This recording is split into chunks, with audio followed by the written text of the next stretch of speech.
अस्सलामुअलैकुम। मैं हूँ आपकी अपनी होस्ट जुनैरा सज्जाद। इल्मी सिटी में आप सबको एक बार फिर खुश आमदीद कहती हूँ और उम्मीद करती हूँ आप सब खैरियत से होंगे। जैसा कि आप जानते हैं, इल्मी सिटी लाता है रोजमर्रा की बुनियाद पर आपके लिए कुछ इंटरैक्टिव प्रोग्राम्स, जिससे आप कुछ जान सकें, कुछ सीख सकें और मोटिवेट हो सकें।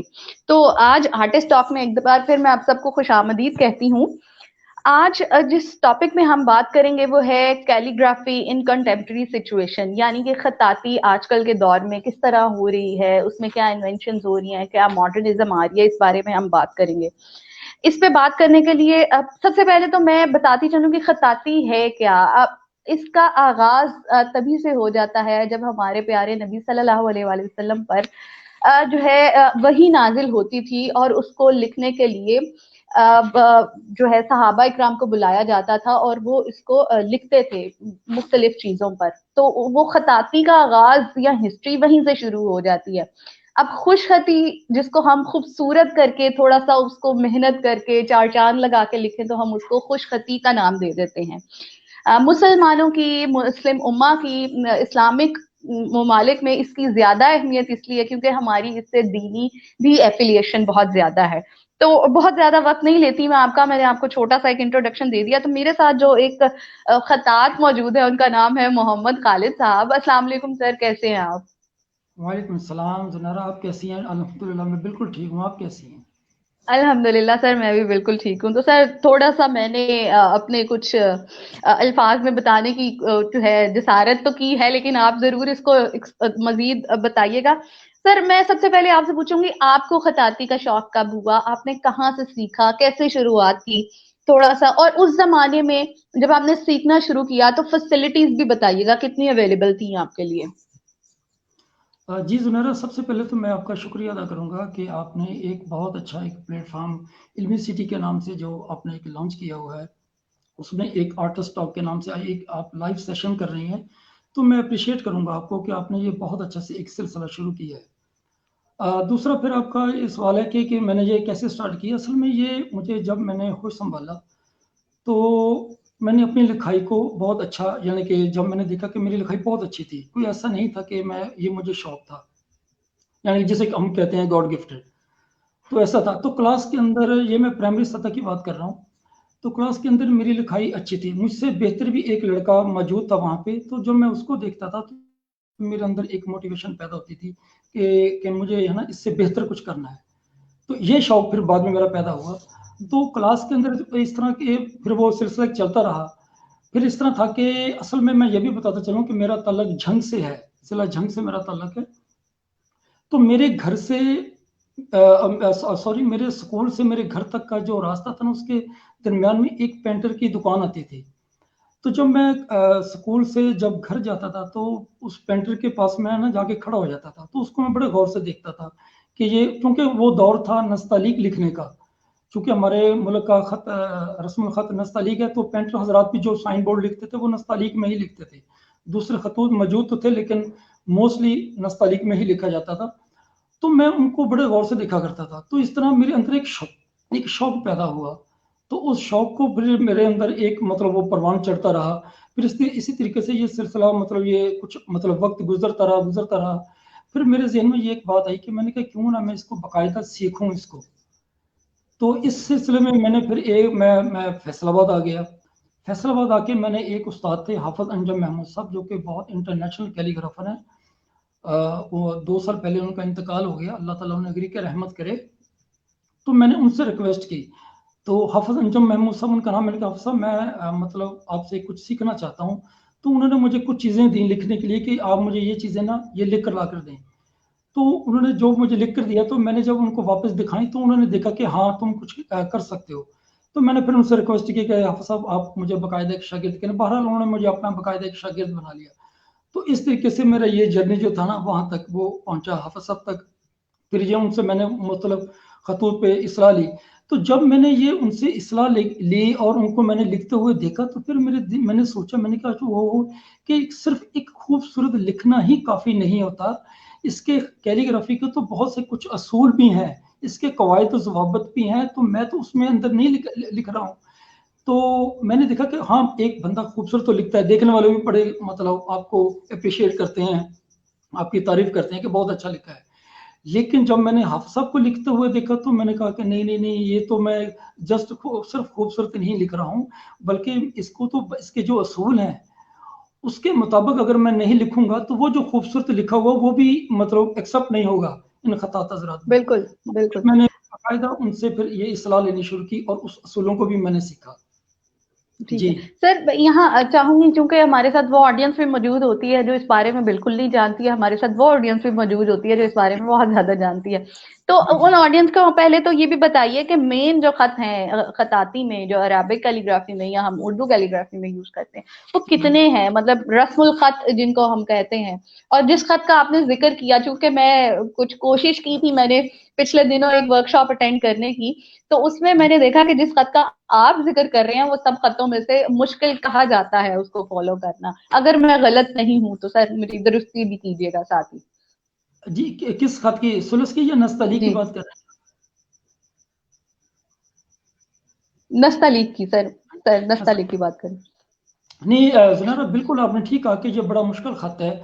और मैंने बहुत सी जगह पे देखा है जहाँ पे ये कैलीग्राफी सिखाई जाती है ना, तो मैंने देखा कि बहुत सारे स्टूडेंट जो आते हैं, अगर अगर 10-12 स्टूडेंट आए तो 1 माह या 15 दिन के बाद उनमें से 3-4 रह जाते हैं। उसकी वजह क्या है? उसकी वजह यही है कि नस्तलीक जो ख़त है ना, ये बड़ा मुश्किल ख़त है। तो हमेशा से मेरा ये मतलब मानना रहा है कि जब भी आप किसी को कैलीग्राफी सिखाना चाहते हैं तो खत कुफी से स्टार्ट लें आप। खत कुफी एक ऐसा खत है कि जो ज्योमेट्रिकल जिसको खत कहते हैं, जिसमें आप प्रकार, स्केल और लेड पेंसिल का इस्तेमाल करते हैं, उसमें एक इंटरेस्ट पैदा होता है स्टूडेंट के अंदर। तो मैं हमेशा से ये कहता हूँ कि जब भी आप किसी को कैलीग्राफी सिखाएं तो खत कुफी से स्टार्ट लें। आप देखें कि वैसे भी खत कुफी से ही दीगर तमाम खतूत जो है वो इसी में से निकले हैं। पहला खत तो यही था, खत कुफी। तो इसीलिए मैं यही समझता हूँ कि अगर किसी को आप सिखाना चाहते हैं तो खत कुफी से स्टार्ट लें। नस्तलीक में जब वो खतूत सीख लेता है, जब वो उसके अंदर एक चीज़ आ जाती है, स्किल आ जाती है उसके अंदर, उसको एक कलम चलाना या उसको लाइन बनाना आ जाती है, तो उसके लिए जब वो इंटरेस्ट पैदा हो जाता है उसके अंदर, फिर दूसरे खतूत सीखने में उसको बिल्कुल मुश्किल पेश नहीं आती। तो मैं हमेशा यही कहूँगा कि वाकई आपने सही कहा कि ये नस्तलीक बड़ा मुश्किल खत है। तो मैं यही कहूँगा कि खत कुफी से स्टार्ट लिया जाए, तो जब इसमें इंटरेस्ट पैदा होगा तो उसको फिर वो नस्तलीक भी मुश्किल नहीं लगेगा। ना सिर्फ नस्तलीक बल्कि सुलस, रिका, जो दूसरे दीगर खतूत हैं वो भी इनको मुश्किल नहीं लगेंगे। जहाँ तक आपने बात की कि इस दौर में अब कितने खतूत मुरवजा हैं जो जिसमें काम हो रहा है, तो मेरे नज़दीक तकरीबन 18 के करीब खतूत ऐसे हैं कि जो इस वक्त मुरवजा हैं, लेकिन उसमें चंद एक ऐसे हैं जिनमें बाकायदा काम हो रहा है, जो आप भी यकीनन जानती हैं। नस्तलीक है, कूफी है, रिका है, उसमें सुलस है, और उसमें दीवानी है। उसमें एक खत था जो कि बड़ा नापेद होता जा रहा था, खत सुम्बली। तो खत सुम्बली के अंदर भी अब कुछ खत्तात हजरत इसको इस्तेमाल कर रहे हैं, मुख्तलिफ खतूत के साथ इसको मर्ज करके उसको इस्तेमाल कर रहे हैं। तो खत ताज भी था। इस तरह ये खत ऐसे हैं कि जो तकरीबन 18 के करीब खत हैं जो इस वक्त मुरवजा हैं। जी जी। अच्छा सर, अब मैं आपसे पूछना चाहूंगी कि चूंकि हर चीज में एक हम डिग्री का दौर है, हम लोग डिग्री वाले दौर में चल रहे हैं, तो इतने टाइम में एक तालीम मुकम्मल हो जाती है और हमें डिग्री मिल जाती है। आर्ट्स की तालीम भी बीच में ही शुमार होती है। क्या आप समझते हैं कि कुछ स्पेसिफिक टाइम में कैलीग्राफी सीखी जा सकती है? जी बिल्कुल। अगर आपके अंदर एक शौक है, जुनून है, तो आप जिस तरह दूसरे सब्जेक्ट आप पढ़ते हैं या जितना टाइम उसको आप देते हैं, ठीक है, आप ज़रूर टाइम दें, उसमें डिग्री लें, लेकिन उसमें से थोड़ा सा वक्त निकाल सकते हैं इसके लिए, कैलीग्राफी के लिए। तो अगर आपके अंदर जुनून है, शौक है, तो इसको बाकायदा सीखा जा सकता है, उसके अंदर टाइम तो निकाल सर सकते मेरा ख्याल है ये इस सीखने के साथ साथ इसमें आपकी एक रूहानियत शामिल होना बहुत जरूरी है। जब तक आपकी रूहानियत वाली एफिलिएशन नहीं ना होगी, तो हैं। मैं जी जी बजाते खुद मैंने जो थोड़ा बहुत एक्सपीरियंस किया, तो मुझे ऐसे लगता है तब तक आप वो कर नहीं पाते हैं। जी बिल्कुल बिल्कुल, आपने वजह फरमाया। क्योंकि देखो, बीइंग मुस्लिम, हम जब देखते हैं कैलीग्राफी को, तो ज़ाहिर बात है, हम कुरान लिखते हैं तो उसमें रूहानियत ऑटोमेटिकली आ जाती है। तो जब आप कुरान लिखते हैं तो आप इमोशनली आप इन्वॉल्व हो जाते हैं, क्योंकि रूहानियत को इतनी तस्कीन मिलती है। बहुत सारी दूसरी चीज़ें ऐसी हैं जो कि आप उसको महसूस करते हैं, और अल्लाह ताला की कुर्बत को महसूस करते हैं। एक एक तस्कीन आपको मिलती है, आप बहुत से गमों से दूर होते हैं, बहुत सी बिल्कुल। मुश्किलात से आप मतलब दूर होते हैं। तो जब इसको आप सीखते हैं, तो मेरा ख्याल है कि यकीनन ये मतलब इसको सीखना चाहिए। अगर आप सीखते तो आप यकीनन आप महसूस करेंगे कि आपको रूहानी तौर पर बड़ा सुकून मिला है। जी बिल्कुल। अच्छा सर, नेक्स्ट मैं आपसे ये पूछना चाहूंगी, हम देखते हैं कि खताती की साइड पे अगर हम कुरान पाक के नुस्खे ले लें, पुराने जो हाथ से लिखे गए हैं, तो एक बॉर्डर का कॉन्सेप्ट बहुत ज्यादा मौजूद हमें मिलता है डिफरेंट कलर्स के। अब वहां से अगर स्टार्ट करें और जब आपने सीखा तब से अब तक का ये जो 40 साल या 45 साल या से वक़्फ़ा है इतना, उसमें आप क्या तब्दीलियां देखते हैं? अब जो एक मॉडर्न कैलीग्राफी का भी हमें एक नया रिवाज देखने को मिलता है, तो कुछ तब्दीलियों के बारे में बताइए। अच्छा ज़ुनैरा, मैं बात करूँगा क्योंकि ये खताती का सिलसिला तो डे वन से ही चलता आ रहा है, बहुत लंबी इसकी मतलब तारीख है। लेकिन चूंकि हम पाकिस्तान में बैठे हैं तो मैं बरसगीर से इसका मतलब इसके मैं स्टार्ट लूँगा कि 93 हिजरी में जब मोहम्मद बिन कासम ने सिंध को फतह किया और इस्लामी हुकूमत कायम की, तो 93 हिजरी से लेकर आप देखते हैं मौला का एक तवील दौर से, जब आखिरी मुगल बादशाह बहादुर शाह जफर का तकरीबन 1857 में जब उसको माजूल किया गया, तो ये एक लंबा अरसा है इस्लामी हुकूमत का। तो इस लंबे अरसे के अंदर आप देखते हैं कि बहुत सारी मतलब जो कैलीग्राफी है उसने बहुत सारे नशीबो फराज भी देखे, बहुत सारी चीज़ों से ये गुजर के आए। तो जब ये वहां से गुजर के तो फिर हम इसको 5-6 अदवार में इसको हम तकसीम करते हैं। तो 6 अदवार क्या है कि 93 हिजरी से लेकर इसको 1857 तक ये 5 अदवार बनते हैं। फिर छठा जो अदवार है वो पाकिस्तान, जब पाकिस्तान आज़ाद हुआ तो पाकिस्तान के बाद जो कैलीग्राफी शुरू हुई तो उसको हम बोलते हैं छठा अदवार। तो हम 5 जो अदवार है उसकी बात तो हम नहीं करेंगे, हम बात करेंगे छठे अदवार की जो कि पाकिस्तान में शुरू हुआ। तो ये गालिबन मैं यही इतना बनेगा, तो 40-45 या 50 साल का अरसा पे पीछे जाऊंगा। उसमें आप देखें कि जब खत्ताती पाकिस्तान के अंदर आई तो एक प्रोफेशनलिज्म भी साथ आया। उसके पहले तो ये था कि ना मुगल देखें कि आप उसमें खत्ताती प्रोफेशनल के तौर पर नहीं थी, बल्कि वो एक उसको खत्ताती को एक बहुत शाही एक मतलब उसमें ना जगह पे उसको लिया जाता था। लेकिन जैसे ही पाकिस्तान के अंदर खताती का दौर शुरू होता तो एक प्रोफेशनलिज्म भी साथ आया। आप देखती हैं कि जितने भी हमारे खतात हैं पाकिस्तान के अंदर, वो उस वक्त खतात तो इनको नहीं बोला जाता, इनको कातब बोला जाता था। तो कातब बड़ा एक रीजनेबल लफ्ज उनके लिए इस्तेमाल होता था। तो उसमें तो खताती का लफ्ज इनके खतात का लफ्ज इनके लिए इस्तेमाल नहीं होता था। तो ये क्या करते थे कि उस वक्त चूंकि एक कागज था, अगर किसी खत्तात का काम देखना होता था तो उसकी किताब को देखा जाता था कि फलां खत्तात ने किताब जो लिखी है उसमें उसके खत को देखा जाता था। या उसका उस वक्त ये होता था कि मस्जिद की दीवारें होती थी, मस्जिद में ये लोग काम करते थे, या किसी दरबार के अंदर ये कैलीग्राफी करते थे, तो उनके खत को इस तरीके से देखा जाता था कि कौन कितना अच्छा काम कर रहा है। तो ये वो दौर था। तो उसके बाद फिर ये आहिस्ता ग्रेजुअली फिर ये दौर मतलब आगे बढ़ा, तो फिर ये खताती के अंदर रंगों की आमेज़श शामिल हुई। यानी कि आप ये कह लें कि जो खताती थी वो पेपर और दीवार से निकल के कैनवस पे आई। जब कैनवस पे आई तो फिर वो रंगों ने भी अपनी जगह बनाई। तो इस तरीके से ये फर्क तो आया। फिर उसके बाद देखें कि कंप्यूटर का जो दौर आता है, फिर मतलब उसके भी तेज रफ्तार साइंसी तरक्की जो हो रही है हमारे यहाँ, तो उसके अंदर फिर चूंकि रंगों की आमेज़श हुई, बहुत सारे लोग मतलब कंप्यूटर साइंस की तरक्की की वजह से, कंप्यूटर के आने की वजह से इसमें एक नुमाया जो फर्क वो इसमें आया।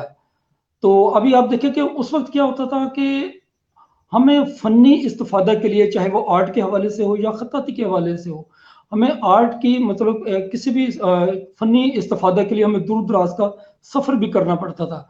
जैसे कि मेरे उस्ताद फरमाया करते थे कि जब मैं अनवर नफीशा सारकम उनके उस्ताद थे, तो जब मैं उनसे इस्लाह लेता मैं फैसलाबाद से लाहौर आता था, उनको अपनी मश्क दिखाता था और उसी वक्त वापस पलट जाता था। तो अभी आप देखें कि कितनी मेहनत होती थी और किस तरह वो अपनी इस्लाह के लिए फैसलाबाद से इतनी दूर लाहौर आते थे और उसी वक्त वापस चले जाते थे। लेकिन अब क्या है, अब कंप्यूटर आ गया। कंप्यूटर ने अब सारे वो रास्ते समेट दिए, सब वो फासले समेट दिए। तो इस तरीके से ये एक नुमाया फर्क आया। अब उस दौर की खताती को आप देखेंगे तो वो तो एक थी, पेपर के ऊपर थी, दीवारों के ऊपर थी, ये थी। लेकिन अब क्या है, अब रंगों की मेजश आई। तो ये तब्दीली एक बहुत ज्यादा तब्दीली आई। और फिर कंप्यूटर की आने की वजह से जितने खतात नजर आते हैं वो एक जगह पे इकट्ठे कर दिया कंप्यूटर ने। हम एक दूसरे से इस्तेफादा घर बैठ के कर सकते हैं। हमें सफ़र नहीं करना पड़ता। तो इस तरीके से ये नुमाया फ़र्क तो ज़ुनैरा आप देख रही हैं कि वो आया खत्ताती के अंदर बहुत ज़्यादा। जी। अच्छा सर, दूसरा मैं आपसे, चूंकि अब हम डिजिटलाइजेशन के दौर में आए, डिजिटल चीजों ने, प्रिंटिंग प्रेस वगैरह ने बहुत सारी जगह ले ली वो खतातों की। तो अब जो है खताती स्पेसिफिकली किन किन जगह पर, किन किन चीजों पे हो रही है, ताकि हमारी ऑडियंस जान सके, क्योंकि वो कॉन्सेप्ट तो मेरा ख्याल है ऑडियंस पे जा ही चुका है कि खताती भी हो रही है कहीं जनरल पब्लिक में। हम देखते हैं, बीइंग एन आर्टिस्ट, मैं जानती हूँ कि कहाँ कहाँ मैं जो थोड़ी एग्जीबिशंस में या इस तरह से काम देखने को मिल रहा है, वो लोग नहीं जानते। पहले तो किताबें लिखने का कॉन्सेप्ट था, जैसे आपने जिक्र किया। और दूसरा सर, मैं चाहूंगा कि आप उन मटेरियल्स का भी जिक्र करें जिनमें पहले खताती होती थी, और जो अब मॉडर्न दौर में हम जो जो मटेरियल यूज कर रहे हैं रंगों के। जी सर।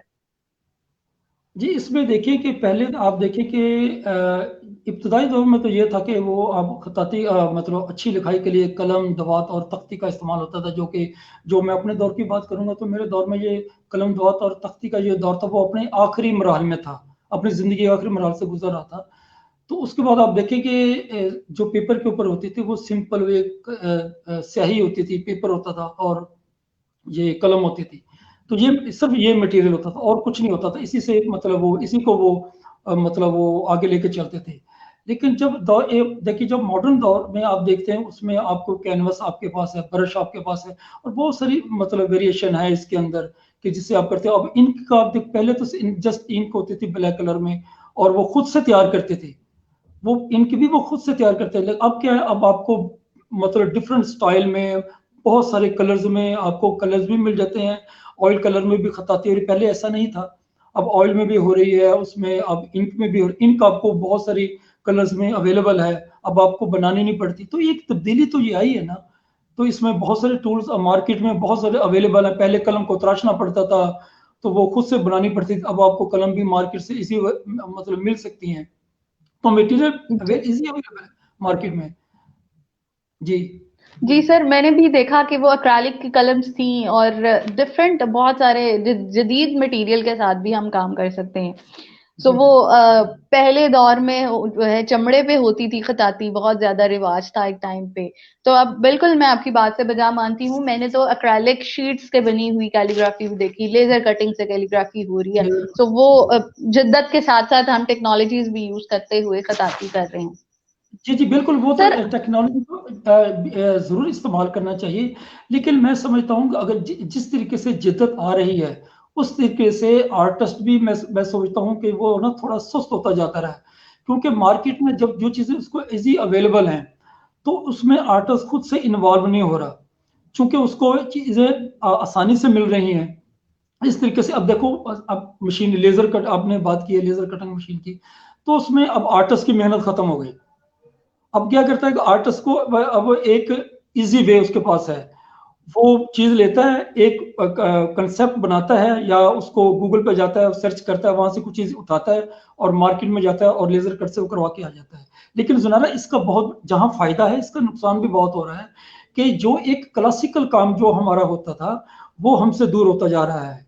गो के खत्तात ये कह लें या आर्टिस्ट कह लें, उसकी जिस तरह की हमारी आबादी बढ़ गई है उस हिसाब से हमारे खत्तात हजरात या आर्टिस्ट हजरात भी बढ़ते जा रहे हैं। लेकिन जिस जिस तरीके से मॉडर्न मटेरियल हमारे यहाँ मतलब मुतारफ हो रहा है, हमें मिल रहा है, उस तरीके से सुनहरा फिर ये भी चीज को मानना पड़ेगा कि जो आर्टिस्ट जिस तरह एक चीज में इन्वॉल्व होता है अपनी पेंटिंग के अंदर, अपने काम के अंदर, वो चीज अब वो खत्म होती जा रही है। हम हमारा क्या है कि मैं अगर बात करूंगा इस पे कि वो चीज जो है ना कि जिस तरीके से अब हो क्या रहा है, अब हो ये रहा है कि हम नंबर्स ऑफ पेंटिंग पे तवज्जो दे रहे हैं कि हम शॉर्ट टाइम के अंदर। अब क्या हो रहा है, अब देखो एक मुकाबले का रुझान आप भी देख रही हैं, आप देख रही होंगी कि क्या हो रहा है जी, फलां आर्टिस्ट ने 10 दिन के अंदर या एक माह में 100 पेंटिंग्स तैयार कर ली। तो ठीक है, ये इसको आप इस तरीके से तो कह सकते हैं कि ठीक है जी 100 पेंटिंग मैंने, लेकिन उसके अंदर आपके उसमें के अंदर आपको आर्टिस्ट इन्वॉल्व नहीं मिलेगा, वो चीज नहीं आपको मिलेगी। तो इस तरीके से मैं समझता हूँ कि आर्ट दबता जा रहा है। आर्ट इस तरह दब जाएगा जिस तरह आप उसको एक आप अपने आप को तन आसान करते जा रहे हैं, आप आसानियां ढूंढ रहे हैं, उस तरीके से आपकी अपनी जो इमोशनल है, इंटरनल आपकी जो आपके जज्बात है ना, वो आपके कैनवस के ऊपर या आपकी उस पेंटिंग के अंदर वो खत्म होते जा रहे हैं। आपने बिल्कुल। देखा होगा। तो मैं कहता हूँ कि इस चीज को ये ऐसा नहीं होना चाहिए। अभी आपका प्रोग्राम जो सेशन था जावेद साहब के साथ, तो मैं उनको सुन रहा था, उन्होंने कहा था कि कोविड-19 के दौरान उन्होंने तकरीबन कुछ टाइम के अंदर उन्होंने 30 पेंटिंग तैयार की। अब देखो, ये वाह तो हो सकती है कि ये देखो जी बहुत बड़ा आर्टिस्ट है, इन्होंने इतने अरसे में 30 पेंटिंग तैयार कर ली। मैं वो बहुत बड़े आर्टिस्ट है, मैं उनको मानता हूँ, वो बड़े आर्टिस्ट हैं। लेकिन सुनहरा यही वो चीज है जिसके अंदर हम देखते हैं कि हम तादाद को देखें। अब अभी किसी आर्टिस्ट को हमने देखना है तो उसको तादाद के लिहाज से देखा जा रहा है कि जी फला आर्टिस्ट इतनी तादाद में पेंटिंग कम अरसे में बना रहा है। जब ये इस तरह होगा तो फिर हम ये मुकाबले का रुझान भी खत्म हो जाएगा। हम इंटरनेशनल सतह पे हम compete कभी भी नहीं कर पाएंगे। तो बिल्कुल ये मैं मैं समझता आपकी हूँ। बात से एग्री करती हूँ सर। क्वांटिटी पे ज्यादा फोकस किया जा रहा है, बल्कि जावेद साहब का कहना भी ये भी था कि कहा जाता है कि आपने ये पेंटिंग बनाई है तो आप इसके बारे में बताएं। तो वो कहने लगे जी कि जी ये पेंटिंग फिर क्या हुई कि इस बारे में अगर बताना ही पड़े, अगर पेंटिंग खुद बताना नहीं ही बता रही है तो वो जी जी पेंटिंग कैसी हुई। तो बिल्कुल मैं आपकी बात से एग्री करती हूँ कि क्लासिकल जो वर्क है वो बहुत ज्यादा मुतासिर हो रहा है। अच्छा सर, मुतासर हो रहा अब बताइएगा कि मौजूदा दौर में जो काम हो रहा है, चूंकि आप भी एक प्रोफेशनल काम कर रही हैं एज एन कैलीग्राफर, तो क्या डिमांड है लोगों की, या क्या ट्रेंड में है काम, क्या चीज चल रही है और क्या चीजें बेहतर करने की जरूरत है, इस बारे में भी थोड़ा सा जरा जिक्र कीजिएगा। ये बड़ा अच्छा सवाल है सुना रहा आपका। कि देखिए लोगों की डिमांड की जहाँ पे बात करेंगे, देखिए जब आप एक आर्टिस्ट को एक जगह पे कहाँ पे लॉस हो रहा है। अब मैं आपको क्या बात करूं कि मैंने बहुत सारे लोगों को देखा है कि वो अपने इंटीरियर पे, मैंने खुद जाकर देखा कि अपने इंटीरियर पे, घर के इंटीरियर पे वो 2-2 करोड़ का मटेरियल खरीद रहे हैं, वो 2-2 करोड़ का। लेकिन जब पेंटिंग्स की बात आती है, कैलीग्राफी हो या आर्ट की दूसरी चीजें हों, तो वहां पे वो कॉम्प्रोमाइज कर रहे हैं। वो कहते हैं कि नहीं जी ये तो 200-250 में मिल जाती है, हम वो लेंगे, फ्रांस से मिल जाती है।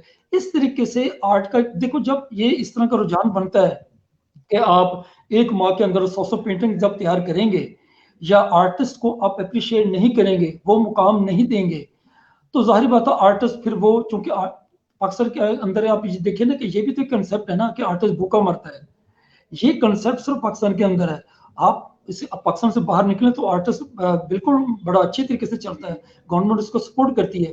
लेकिन पाकिस्तान, ये बदकिस्मती है ना कि पाकिस्तान के अंदर आर्टिस्ट को सपोर्ट नहीं किया जाता, जिसकी वजह से ये कंसेप्ट मतलब आम है कि आर्टिस्ट भूखा मरता है। अब फिर होता क्या है, फिर आर्टिस्ट खुद इन्वॉल्व नहीं होता पेंटिंग के अंदर। फिर वो क्या है, वो जस्ट एक ब्रश और कलर रह जाता है उसकी पेंटिंग के अंदर, फिर वो सस्ते दामों में बेचता है। हमारी अवाम जो है, हमारे लोग भी तो इस तरह के हैं ना कि जो आर्टिस्ट का इस्तेसाल करते हैं। इंटीरियर पे 2-2 करोड़ खर्च कर सकते हैं, टेबल 2-2 3-3 लाख का खरीद सकते हैं, कोई वेसल आप वो लाखों का खरीद सकते हैं। लेकिन जब पेंटर की बात आती है, वो फिर वो 500 की पेंटर खरीद रहा है मार्केट से जाके, या 2000 की पेंटर खरीद रहा है। जब कस्टमर इतने पैसों की पेंटिंग मार्केट से जब ढूंढता है, तो सारी बात है फिर आर्टिस्ट भी उसी तरीके से फिर सोचता है कि चलो यार, जब डिमांड इतने की है तो फिर वो भी उतने ही की पेंटिंग तैयार करता है। जब उतने की पेंटिंग वो तैयार करेगा तो ज़नारा फिर हमारे पाकिस्तान के अंदर एक आर्ट को जिसको हम सोचते हैं, वो आर्ट फले फूलेगा नहीं, हम compete कभी भी नहीं कर सकते। इस तरीके से आर्ट का जब इस्तेसाल होता रहेगा तो हम दोनों तरफ से हमको ये बैलेंस करना होगा। हमें आर्ट को भी ऊपर लेके जाना पड़ेगा, उसकी वैल्यू को बताना पड़ेगा लोगों को। तो लोगों को भी हमें तैयार, ज़हनी तौर पर तैयार करना पड़ेगा कि ये जो पेंटिंग है, ये क्या चीज़ है, आर्टिस्ट इसमें अंदर कितना इन्वॉल्व होता है, आर्टिस्ट की क्या इमोशंस होती हैं, वो इस पे कितनी मेहनत करता है। जब तक हम लोगों को ये बात नहीं बताएंगे तो लोग कभी भी तैयार नहीं होंगे। वो अपनी जगह पे वो मतलब वो चलते रहेंगे, आर्टिस्ट फिर अपनी जगह पे चलता रहेगा। इस तरीके से आर्ट की जो हम खिदमत करना चाहते हैं या आर्ट को जो हम आगे लेके जाना चाहते हैं, दुनिया को जो दिखाना चाहते हैं, फिर वो हम नहीं दिखा सकेंगे इस तरीके से। जी। अच्छा सर, अब मैं थोड़ा सा ग्लोबली अगर आपसे बात करूं, इंटरनेशनली कैलीग्राफी जो है वो किस तरह की हो रही है, क्योंकि हम कंटेम्प्रेरी सिचुएशंस की बात कर रहे हैं। तो इस वक्त वर्ल्ड वाइड जो है वो काम कैलीग्राफी में किस तरह का पसंद किया जाता है, किस तरह का काम हो रहा है। अच्छा, जुनैर, ये बात करने से पहले मैं आपको एक बात करूं। मेरे एक कोलीग थे, फैसलाबाद जिस यूनिवर्सिटी के डिपार्टमेंट ऑफ फाइन आर्ट में वो इंग्लिश लिटरेचर के उस्ताद थे वहाँ पे। आजकल वो छोड़ के वो चल गए, आजकल वो पाक रशियन एजुकेशन डेवलपमेंट के लिए वो काम कर रहे हैं वहाँ पे ना वो। तो वो भी मैं यहाँ बताता चलूँ कि वो जो आसिफ साहब है ना, वो मेरे कुलीग जो थे, वो भी लाइव सेशन करते हैं, लेकिन वो एजुकेशन के हवाले से वो लाइव सेशन करते हैं। वो गाए गाए वो किसी आर्टिस्ट को भी ना वो मतलब वो इनवाइट कर लेते हैं। तो पिछले दिनों उन्होंने एक इस तरह लाइव सेशन किया, उसमें 2-3 आर्टिस्ट उसने बुलवाए हुए थे।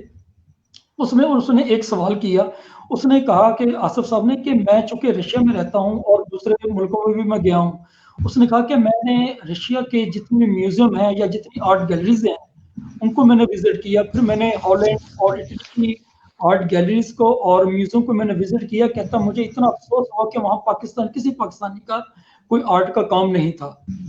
तो ये सवालों ने किया, लेकिन उन आर्टिस्टों ने उसका कोई जवाब नहीं दिया। तो मुझे बड़ा अफसोस हुआ कि उनकी ये बात यकीन उन्होंने ठीक कहा कि हम इंटरनेशनल सतह पे हमारा वो काम नहीं है। अभी अगर इंग्लैंड के अंदर हमारा कुछ खतातों का अगर काम पड़ा है, मैं खताती के हवाले से बात करूंगा, जिसमें आप जानती हैं कि चुगताई साहब का काम पड़ा होगा, शाकर साहब का काम पड़ा है, साद कैन का काम पड़ा है, गुलजी का काम पड़ा है, तो ये काफी नहीं है।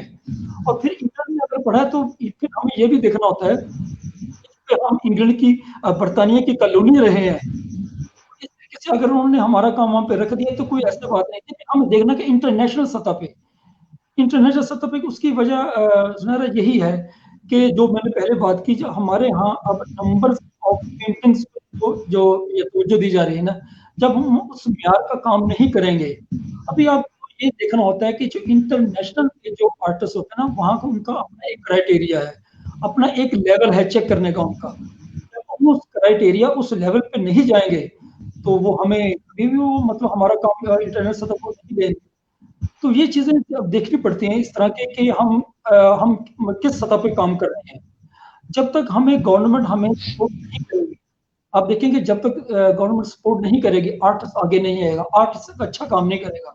जब तक आप आर्टिस्ट को ये उसके जहन में ये बात डाल देंगे कि आपने ही करना है और आप आर्ट से ही अपना पेट पालना है, तो वो फिर वो पेट पालने के चक्करों में रहता है, फिर उसके वो इमोशन नहीं आते, फिर वो जब इंटरनेशनल सतह पे जब आप जाएंगे तो आपको उनके क्राइटेरिया पे जाना होगा, उनके लेवल को देखना होगा। लेवल पे जाने के लिए आपको उसी लेवल का काम भी करना होगा। तो बड़े अफसोस के ये कहना पड़ता है। एक मैं और आपको एक बात बता दूं, हमारे एक लाहौर के हैं, वो प्रिंटिंग प्रेस से उनका एक ताल्लुक है, गालिबन बलोच उनके नाम के साथ आता है, शायद आप।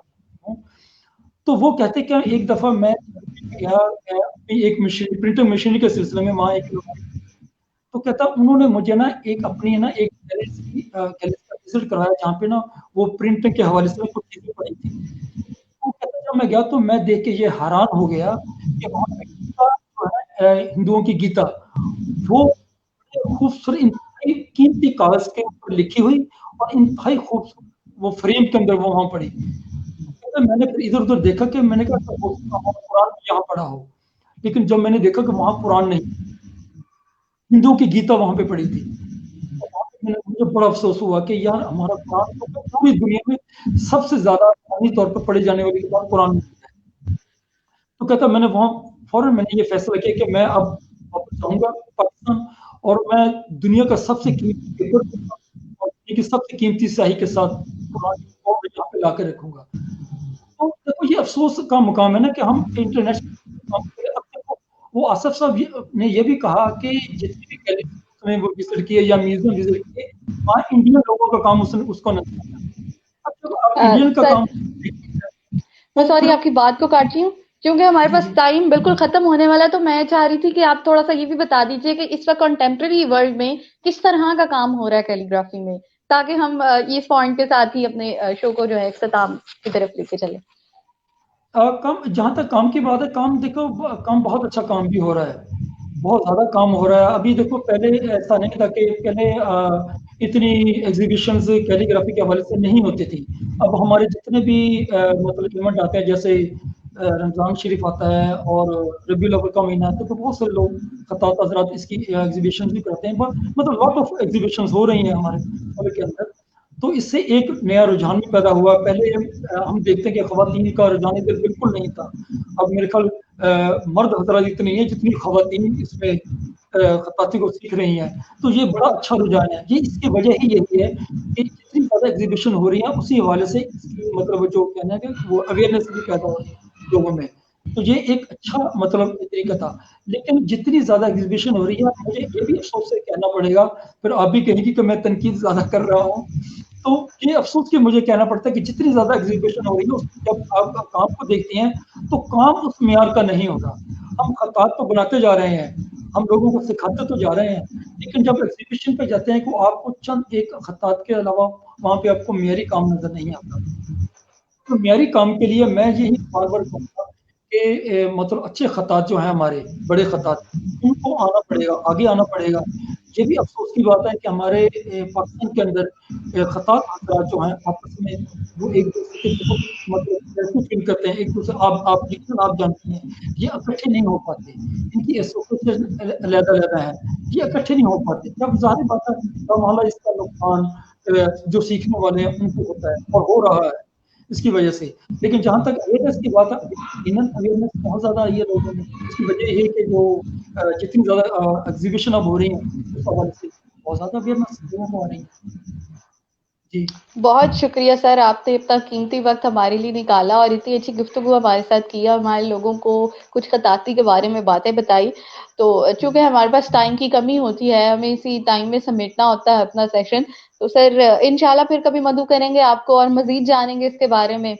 तो बहुत शुक्रिया आपका। ऑडियंस को भी मैं उम्मीद करती हूँ सेशन पसंद आया होगा और उन्होंने चीज़ें इससे से सीखी होंगी। तो खताती का इस्लामिक ममालिक में और मुसलमानों से एक ख़ास लगाव है। मैं कहूँगी कि जो लोग इसको सीखना चाहते हैं वो ज़रूर सीखें और जो लोग काम कर रहे हैं और पाकिस्तान का नाम रोशन कर रहे हैं, वो मज़ीद रोशन करें। तो आप फिर मिलेंगे किसी नए प्रोग्राम में, किसी नए गेस्ट के साथ। तब तक के लिए हँसते रहिए, मुस्कुराते रहिए, दूसरों में खुशियाँ बाँटते रहिए। पाकिस्तान ज़िंदाबाद। अल्लाह हाफ़िज़। बाय।